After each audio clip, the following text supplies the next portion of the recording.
Enron. Enron. What?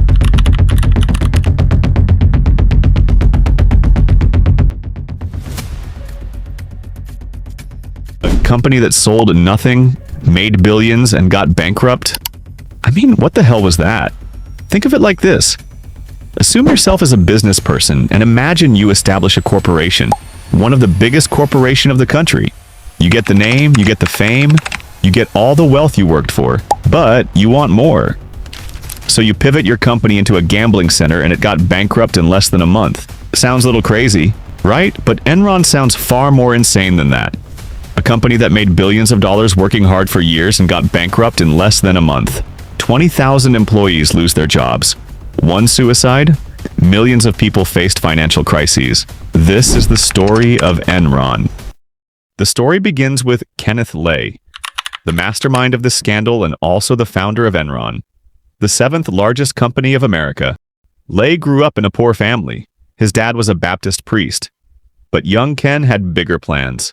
He wanted out of that life, and he made it out. He was a PhD holder. But in my views, he also got a PhD in deregulation. In 1985, Lay founded Enron as an energy company that owned gas pipes. Natural gas came out of the ground, and Enron's pipes moved the gas to people's homes. But energy trading wasn't making enough money. Enter Jeffrey Skilling. Skilling introduced an idea that would change everything. Skilling wanted to turn Enron from a gas supply company into basically a stock market for trading gas. And that was called MARC, to market accounting. In simple words, you can also call it lie and fraud accounting. And this is where the whole thing gets insane. Lay and Skilling knew that something was going wrong inside the company. In 1987, two Enron oil traders were basically gambling with company money, moving it into fake accounts with names like My Ass. When auditors found out, they told Lay, but instead of firing them, he encouraged it. As long as they were making money, he didn't care. Enron told so many lies to people that the company is making billions of profit. Enron signs a 20-year contract to supply energy to a company. The deal is worth $1 billion total over 20 years. And here's the trick of MARC, to market accounting. On day one, Enron's accountants would predict what they think that deal would be worth, maybe $1.2 billion, maybe more, and they'd count all of it that day as actual profit. They didn't wait 20 years for the money to come in. They claimed it immediately. It was like your friend tells you that I'll make me $1 million in my lifetime and goes to bank today and asks to withdraw all the cash immediately without even making $100. And this was the main plan of MARC to market accounting. The problem is you have to keep doing it bigger and bigger every single quarter. You have to beat expectations. The stock price has to keep climbing. So the predictions got more aggressive, then absurd, then completely separated from reality. Skilling believed that greed was the best way to run a successful business. He got this philosophy from a book called The Selfish Gene. Skilling set up a grading system for employees. He gave every worker a score from 1 to 5 based on their performances. Didn't matter how hard employees work, but the lowest scores always get fired. Workers had to work 18 hours a day. They had to sold bad deals just to keep their jobs. Skilling rewarded the aggressive guys. Lao Pai, that Skilling called his intercontinental ballistic missile. In simple words, Lao Pai made B millions for the company. So the company rewarded him with millions in cash to bonuses. While the bosses were getting rich, Enron was losing billions globally. The company spent billions of dollars building a massive power plant in India, but it completely failed because the electricity was too expensive for the locals to buy. Instead of admitting that Enron is in a big loss, the company used his favorite accounting trick. They lied on their official financial reports and made people believe that the company is making billions of profits. As Enron grew more desperate, their ideas got weirder. Enron partnered with Blockbuster to launch a movie streaming service, but it was completely failed. But instead of admitting it, the company put a fake $53 million of profit on its balance sheet anyway. And then literally started betting money on the weather and trading futures on temperature and rain. But the worst part, nobody has an idea that it was all a scam. And the Fortune magazine even named Enron the most innovative company in the America. The big financial experts on Wall Street were completely fooled by Enron. The business seemed so advanced, and the CEO, Jeffrey Skilling, was so charming that nobody dared to ask them, where is the actual money? But the illusion broke when a reporter from Fortune magazine named Bethany McLean started digging around. She called the CEO of the company and asked a basic question: where does your money actually come from? Skilling said that he wasn't an accountant, so he sent a few guys, including the co-CFO of the company, Andy Fastow, to handle her. In the 3-hour-long meeting at the end, Fastow gave a warning. Do whatever, but just don't make us look bad. Fastow was somehow hiding the billions of corporate debt of the company. He even built a personal side business called LJM to buy Enron's bad assessed at fake prices and get $45 million in his pocket. Wall Street giants like Merrill Lynch helped him, performing fake deal like buying Nigerian energy barges just to make Enron's bank account look good for investors and to manipulate the balance sheet.